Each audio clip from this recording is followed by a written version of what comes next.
اب امام تک پہنچنے کا راستہ کس نے تعین کرنا ہے؟ جب حجت موجود ہو تو پھر ہمیں غیر کے دروازے پہ جھکنے کی ضرورت ہی نہیں رہی۔ سرکار اب ہمارا امام تک پہنچنے کا ایک ہی ذریعہ ہے، اپنے توکل کو بلند کیجئے، اپنے اعتماد کو بحال کیجئے، یقین کی منزل پہ آئیے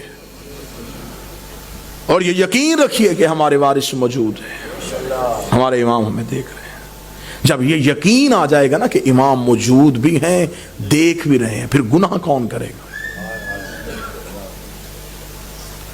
جو بیٹا باپ کے سامنے سگریٹ نہیں پیتا، جب اسے یہ ذہن میں ہو کہ میرا امام موجود ہے، پھر وہ غلطی کیسے کرے گا؟ لیکن ہم نے اپنے اندر سے وہ یقین ختم کر لیا ہے، ہم سمجھتے ہیں کہ امام ہے، بس آ جائیں گے، آ کے ہمارا بھی انتقام لیں گے، اپنا بھی انتقام لیں گے۔ نہیں، امام کو ایسے نوکر نہیں چاہیے، امام کو ایسے چاہیے جو آج بھی امام کے عشق میں ویسے کھڑے ہوں جیسے امام کے قیام پہ کھڑے ہونا۔ ہم ظہور کے بالکل قریب ہیں، اور یہ جو آج چھوٹے چھوٹے مسئلے مسائل، یہ مسئلہ وہ مسئلہ، یہ مسئلہ وہ مسئلہ، یہ مسئلے نہیں ہیں، یہ امام کا چھان بریک ہو رہا ہے۔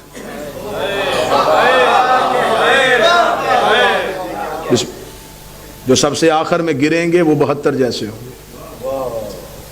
مولا نے فرمایا ہمارے ظہور کے، میرے آخری بیٹے کے ظہور کے وقت سب سے مشکل چیز ہمارے شیعوں کے لیے ہوگی اپنے عقیدے کا تحفظ کرنا۔ مال چوری ہونے سے بچایا جا سکتا ہے،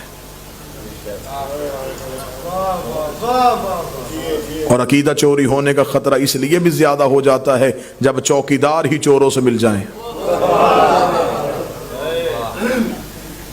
عقائد حقہ کا تحفظ کرنا، ہم حجت کے قریب جا رہے ہیں۔ مولا فرماتے جب میرے شیعوں کے روزانہ کے اعمال میرے سامنے آتے ہیں تو آپ یہ جملہ سمجھیے گا، اور اس کے بعد پھر گناہ کرتے ہوئے ایک بات ذہن میں یہ میری روایت کو ضرور آنے دیجیے۔ امام فرماتے جب میرے شیعہ کا گناہ میرے سامنے آتا ہے تو امام فرماتے اس ایک گناہ کو دھونے کے لیے مجھے اپنے آنکھوں کے آنسو لہو والے استعمال کرنا۔ مولا اپنے آنسوؤں سے اس شیعہ کے اس گناہ کو دھوتے،